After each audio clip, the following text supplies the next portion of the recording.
For the first time ever, China has deployed both active aircraft carriers, the Liaoning and the Shandong, together in the Western Pacific, right inside Japan's exclusive economic zone. This isn't just a naval drill, it is a clear demonstration of China submerging blue water naval power, revealing a dramatic leap from coastal operations to sustained, long-range projection. In this video, we'll explore how China pulled off this unprecedented operation, why regional powers like Japan and the US are watching closely, and what it reveals about China's strategic push beyond the first island chain. Ready to unpack this powerful geopolitical moment? Let's dive in. Carrier coordination breakthrough. China-AS deployment of the Liaoning and Shandong carriers operating simultaneously in the Western Pacific marks a watershed moment in its naval evolution. The Liaoning charted a course within Japan's exclusive economic zone near Minamitorishima, which lies about 1,000 kilometers southeast of Tokyo, east of Iwo Jima. The carrier was accompanied by fighter jets and helicopters taking off and landing, confirming this was not a static display, but live aircraft operations. Japan's Chief Cabinet Secretary Yoshimasa Hayashi noted this occurred within their EEZ, prompting an appropriate message to Beijing and pledges to intensify surveillance. Meanwhile, Shandong was spotted near Okinotori, roughly 1,700 kilometers south of Tokyo, conducting its own flight drills within Japanese waters. This dual-carrier maneuver required advanced tactical synchronization. Each carrier needed its own support fleet, destroyers, frigates, supply ships, shared air traffic control, logistics coordination, and strategic communications.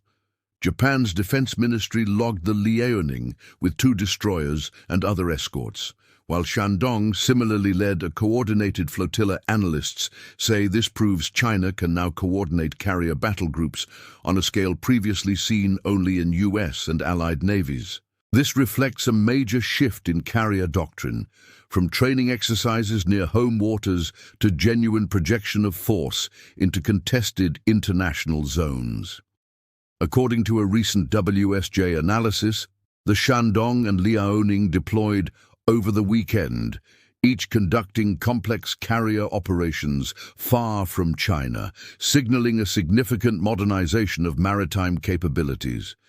Crucially, this move required robust operational readiness, a hardened supply chain to keep ships fueled and armed, integrated command systems, and precision timing across units. It signals that China has achieved a level of naval professionalism and strategic capacity once reserved for seasoned maritime powers. All of this culminates in a momentous leap in capability, the birth of a Chinese dual-carrier warfighting capacity operating far from its coasts, reshaping naval power dynamics in the Pacific. Regional wake-up call. The synchronized carrier operations near Japanese waters triggered rapid strategic alarm in Tokyo and beyond. Japan's response was swift. Defense satellites, P-3 and P-8 surveillance aircraft, and naval assets tracked both Liaoning and Shandong closely. Chief Cabinet Secretary Hayashi confirmed Liaoning's transit east of Iwo Jima, while Shandong exercised within Japan's EEZ near Okinotori, a sign that the carriers were not just present but actively engaged in airborne missions. Fighters and helicopters taking off and landing emphasized this was not symbolic but a demonstration of sustained power. Japanese Foreign Minister Takeshi Iwaya escalated diplomatically, delivering a formal message to Beijing through its Tokyo embassy and indicating further appropriate steps could follow. Though less combative than outright protest, Japan's message sent a clear signal. These maneuvers crossed a strategic red line. What rattled Japan most was the geographic scope. Liaoning's presence east of Iwo Jima marked the first crossing into waters beyond the second island chain, sometimes nearing Guam, a node of US presence, while Shandong approached Okinotori, deep within Japan's maritime domain. These moves placed China AS carriers near critical surveillance zones and under Tokyo's strategic radar like never before. Observers across the region, from Taiwan to the Philippines, took note. Taiwan's military termed it pressure to the extreme, while regional allies heightened surveillance and defense posture.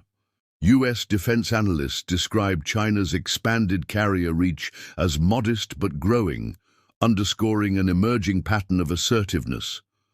Japan responded not just with attention, but action, upgrading joint drills with U.S. forces, accelerating missile defense plans, and signaling a strategic shift in readiness.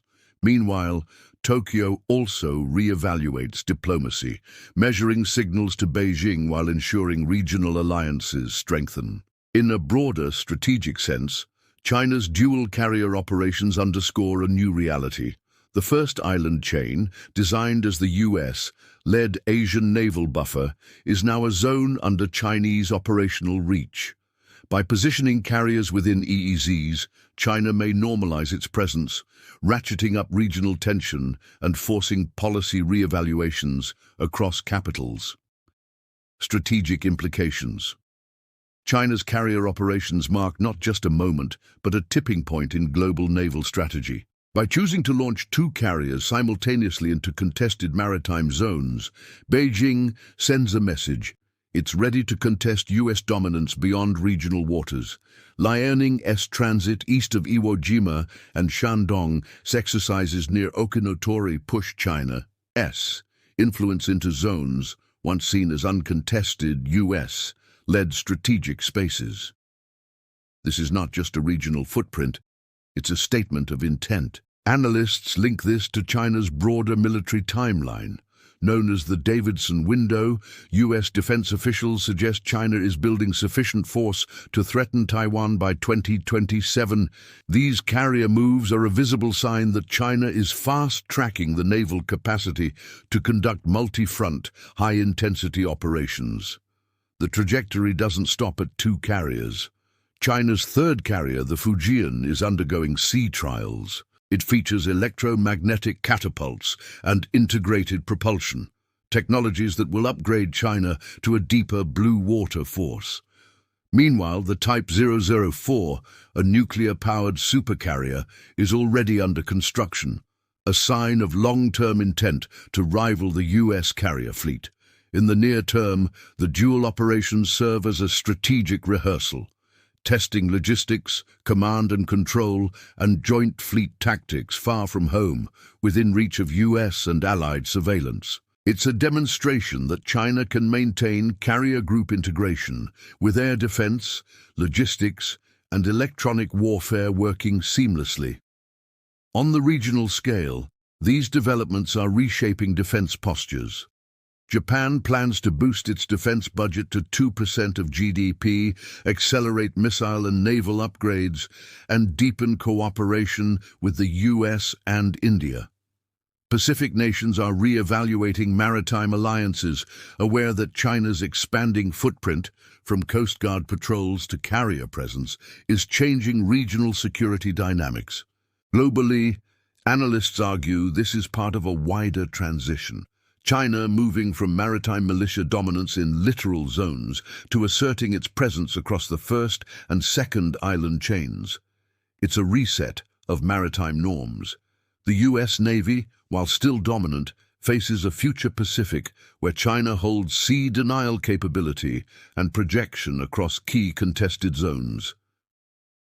Ultimately, the dual carrier operations symbolize China's leap, from green water navy confined to near-shore operations to a blue water navy ready to operate across the Pacific. As Fujian enters service and the nuclear Type 004 progresses, expect further deployments that challenge assumptions about maritime power in Asia.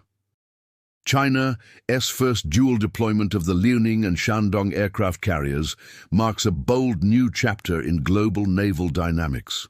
No longer confined to regional waters, Beijing is now operating powerful carrier strike groups deep in the Pacific, inside Japan's EEZ and near key strategic islands. This isn't just a military milestone, it's a strategic shift. For Japan, the US and allies across the Indo-Pacific, the message is loud and clear. China's navy is not only expanding, it's evolving. As future deployments follow and new supercarriers emerge, the maritime balance in the Pacific is entering a critical new phase.